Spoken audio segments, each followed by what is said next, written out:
Welcome to the Techmeme Ride Home for Tuesday, November 15th, 2022. I'm Brian McCullough. Today, if you tell Elon he doesn't know what he's doing, you could get fired. Matt Levine looks into the abyss that is the FTX balance sheet and finds the abyss staring back at him. Is the Alexa platform in danger? Nike still believes in NFTs, and what it's like to actually use Apple's emergency SOS feature. Here's what you missed today in the world of tech. Today in Twitter, quoting Bloomberg, Twitter owner Elon Musk, who has called himself a free speech absolutist, has resorted to firing company engineers who publicly criticize him on the social media service. In one case, Musk announced the firing in a tweet. In another, the former employee said he was fired after he openly rebuked Musk. Engineer Eric Fraunhofer, who worked on Twitter's app for the Android mobile operating system, on Sunday reposted one of Musk's tweets with a comment saying that Musk's understanding of a technical part of Twitter's app was, quote, wrong. Musk replied and asked Fraunhofer to elaborate before writing, quote, Twitter is super slow on Android. What have you done to fix that, end quote. After attempting to explain his thinking in a number of tweets, Fraunhofer was asked by another user why he hadn't shared his feedback with his new boss privately. The engineer, who has worked at Twitter for more than 8 years, replied, quote, maybe he should ask questions privately, maybe use Slack or email, end quote. On Monday morning, Musk wrote that Fraunhofer had been fired. Fraunhofer retweeted that post and included a saluting emoji that many employees used when they were laid off earlier this month. Twitter and Fraunhofer didn't immediately respond to requests for comment on his status. Another engineer, Ben Lieb, was also fired after calling out Musk. He retweeted the same technical post from Musk, writing, quote, as the former tech lead for Timeline's infrastructure at Twitter, I can confidently say that this man has no idea WTF he's talking about. Lieb, who worked at Twitter for a decade, confirmed to Bloomberg that he was fired on Sunday, end quote. I think you might have seen this, but it seems like Twitter's two-factor authentication was down for a time yesterday, so if you logged out, you couldn't log back in. And Chris Messina has been tweeting at Elon that he is currently unable to edit his profile on either mobile or desktop. So maybe we're lucky at this point that tweets are still happening at all. Though, as many people have pointed out recently, the World Cup begins this weekend. So if there ever was a high-volume event designed to stress Twitter's current operations, this would be it. Digiday was reporting that another big advertising agency, Group M, has warned its clients Twitter is a, quote, high-risk media buy due to senior executive resignations, blue check abuse, and possible consent decree violations. And a source has told TechCrunch that it's possible Twitter is no longer fulfilling its obligations for claiming Ireland as its main establishment under the EU's GDPR regime. Why? Because Chief Privacy Officer Damien Kiernan was one of those who resigned last week, and he has yet to be replaced. Quote, under the EU's GDPR, meanwhile, Twitter is obliged, in just one very basic requirement, to have a data protection officer, or DPO, to provide a contact point for regulators. Hence the departure of Kieran, its first and only DPO since the role was created at the company in 2018, has not gone unnoticed by its data protection watchdog in Ireland, as we also reported Friday. But the Irish Data Protection Commission's concerns are already spiraling wider than Twitter's compliance with notifications about core personnel. Last week, the authority, currently Twitter's lead EU DPA under the GDPR's OSS, put the social media firm on watch by signaling public concern when it said it would be putting questions to the company about the status of its main establishment in Ireland at a meeting scheduled for early this week to discuss all the recent privacy changes since the Musk takeover. Twitter has not commented publicly on the DPC's warning nor on the departures of senior regulator-facing staffers. Indeed, since Musk took over, its communications department appears to have been dismantled, and the company no longer responds to press requests for comment. So it was not possible to obtain an official statement from Twitter about these departures or on the substance of our report, end quote.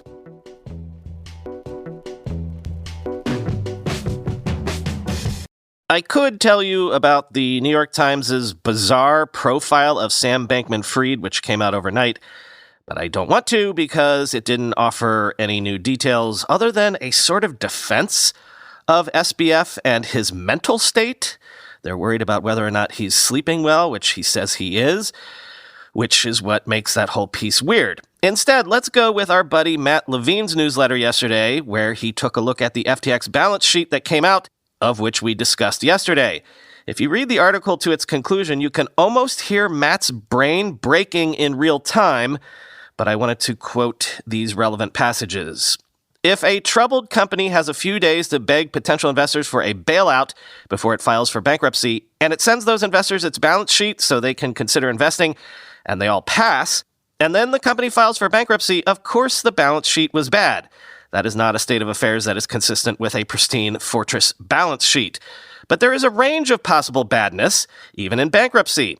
And the balance sheet that Sam Bankman-Fried's failed crypto exchange FTX.com sent to potential investors last week, before filing for bankruptcy on Friday, is very bad. It's an Excel file full of the howling of ghosts and the shrieking of tortured souls. If you look too long at that spreadsheet, you will go insane.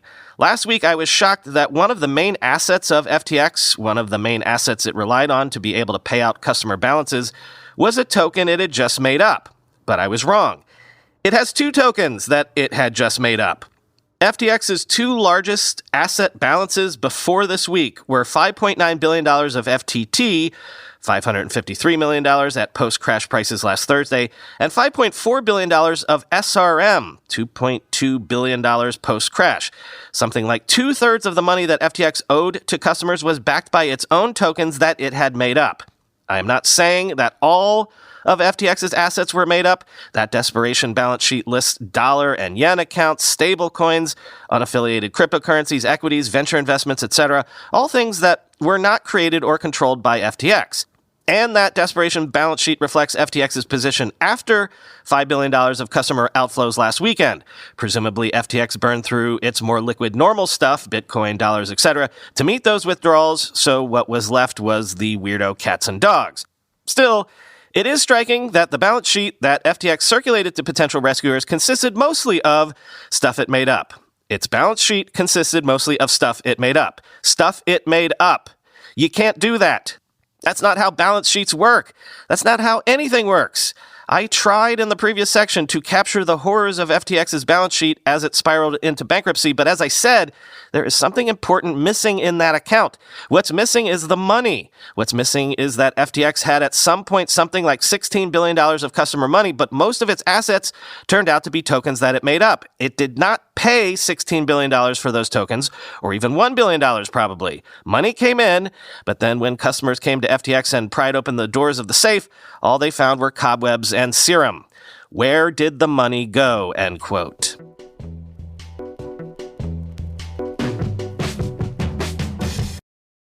Again, we seem to be caught in a time loop of the same depressing stories every day.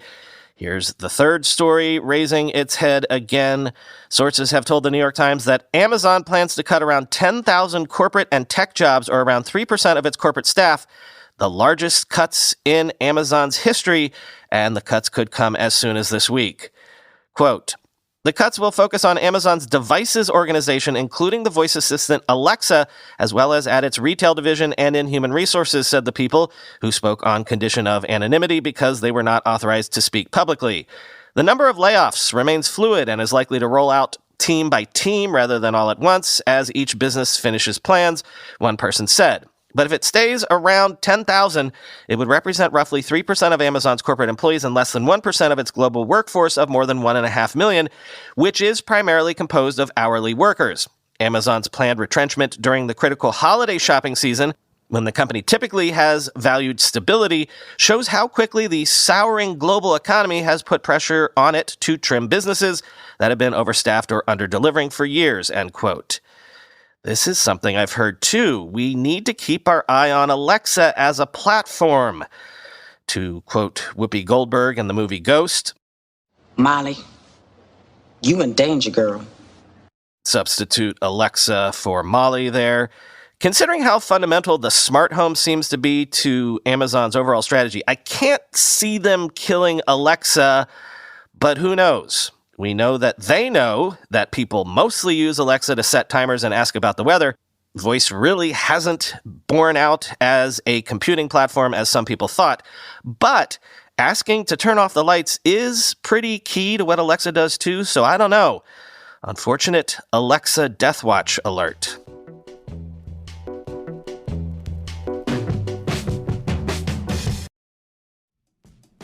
This episode of the podcast is sponsored by our friends at Storyblock. Oatly has been growing fast, especially internationally. Recently, the company outgrew its old-school content management system and needed a way to expand its global reach. After a thorough evaluation, the team at Oatly decided to use Storyblock as their next CMS. Within 2 months, they'd launched 16 global websites. Oatly's creative team loves Storyblock's visual editor, its collaboration features, and the possibility to reuse content components globally.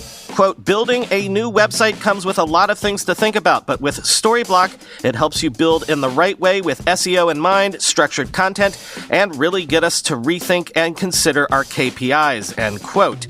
That was Marcus Holmquist, digital project manager at Oatly. Oatly, Adidas, T-Mobile, and more than 92,000 other users have named Storyblock as their CMS for the future.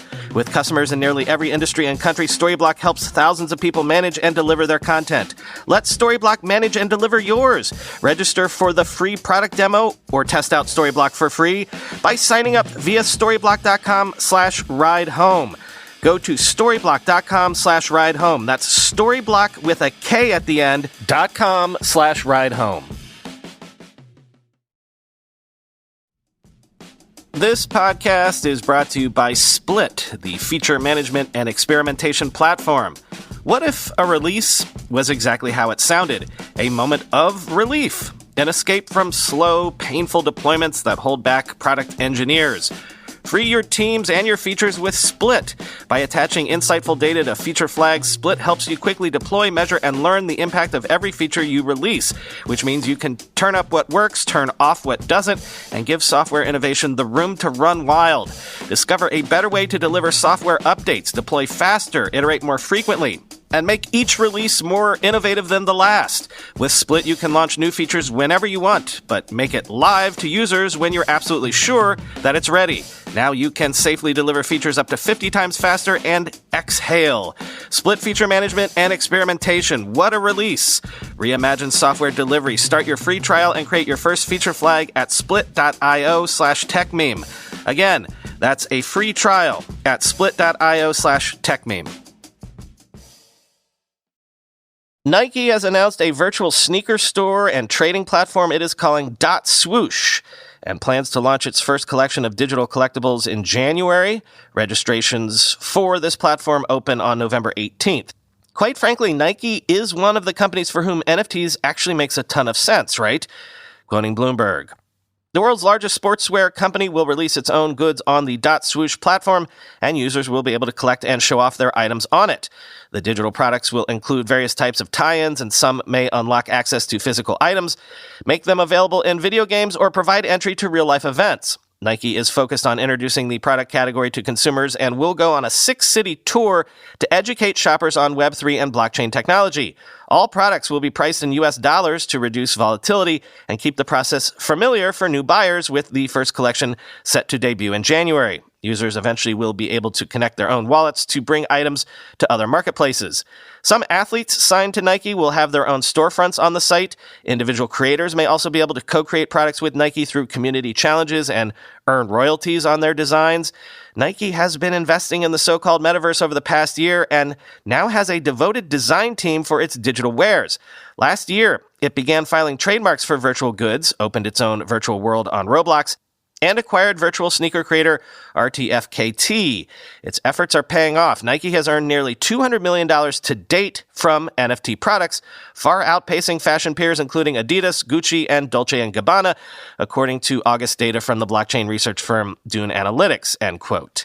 And quoting Crypto News. Notably, Nike's NFT apparel will be minted on Polygon, a Layer 2 scaling solution that runs alongside the Ethereum blockchain. According to a Fast Company report, Nike plans to sell digital sneakers for less than $50 a pair. In a Twitter thread, RTFKT clarified that the studio is actually aiding Nike as it expands further into Web3. The company added that Nike will release digital apparel for RTFKT's Clone X NFT avatars, which those owners could then use in supported Web3 gaming and metaverse worlds. It is worth noting that Nike has been the most successful with its foray into NFTs. Last November, The company filed 7 patents that revealed plans to make and sell virtual footwear and apparel. Days later, it launched Nike Land, a Roblox universe full of online games and virtual products. Within 5 months of its launch, Nike Land amassed 7 million visitors. Meanwhile, Nike's purchase of RTFKT started paying off. By September, the company had raked in over $150 million from the sale of its NFTs and received over $93 million in royalties, end quote.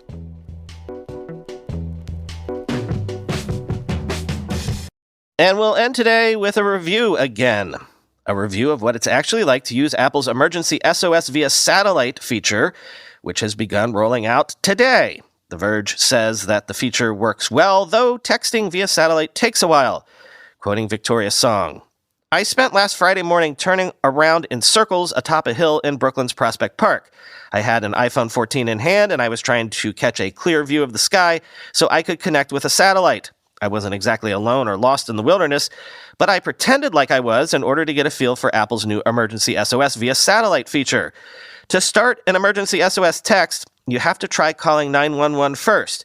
Even if your carrier isn't available, emergency calls can be sent through another carrier's network if available. If your iPhone 14 can't connect whatsoever, you'll see an emergency text via satellite SOS icon in the lower right-hand corner. This took around 30 seconds to pop up. Once you tap that button, you'll see a prompt to report emergency. After that, you'll be taken through a brief questionnaire where you can specify what type of situation you're in. At this point, you can choose if you also want to notify your emergency contacts. The questionnaire is easy to understand overall, though I was of sound mind and uninjured during my demo. I'd imagine it being more challenging if you're in pain or delirious. After that, you'll see a graphic of a grayed-out satellite with an arrow indicating which way you should turn. Your job is to point your phone in that direction until it turns green, and then you wait. A lot. Regular texting is pretty instantaneous, but texting via satellite requires more patience. If you're blessed with a clear, open sky, it takes around 15 to 30 seconds to send a message. But if there are hills blocking the horizon or you're in an area with dense foliage, you could be waiting for a minute or longer. I was on a hill under a big oak tree in Prospect Park. Sometimes my messages sent relatively quickly, and by quickly I mean about 15 to 30 seconds. Other times, I was distinctly reminded of loading pages on 56K dial-up.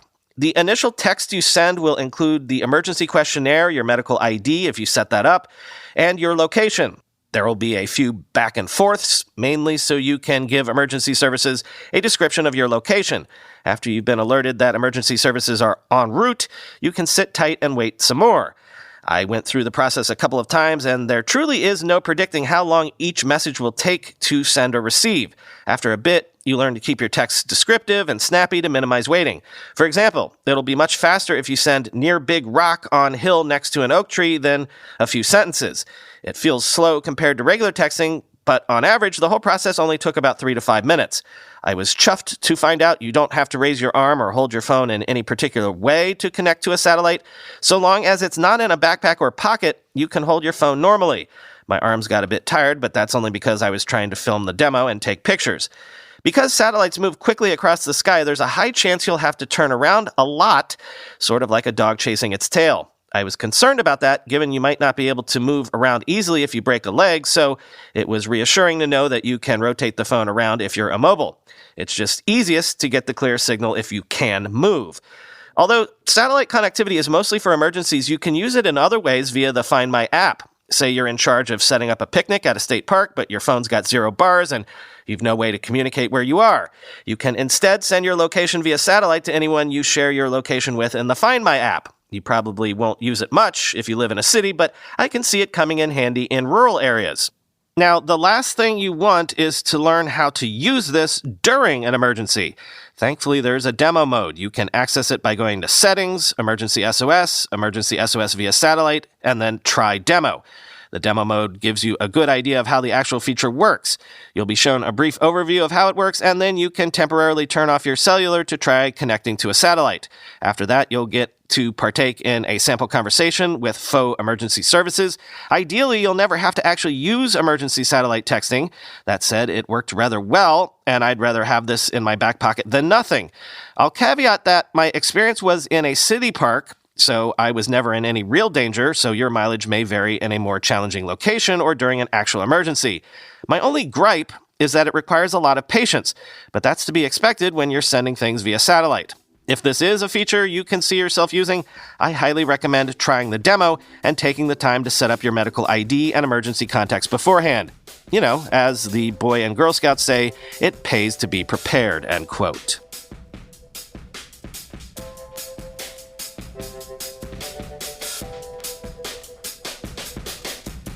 Whenever I'm alone with you, you make me feel like I am young again. Whenever I'm alone with you, you make me feel like I am fun again. Talk to you tomorrow.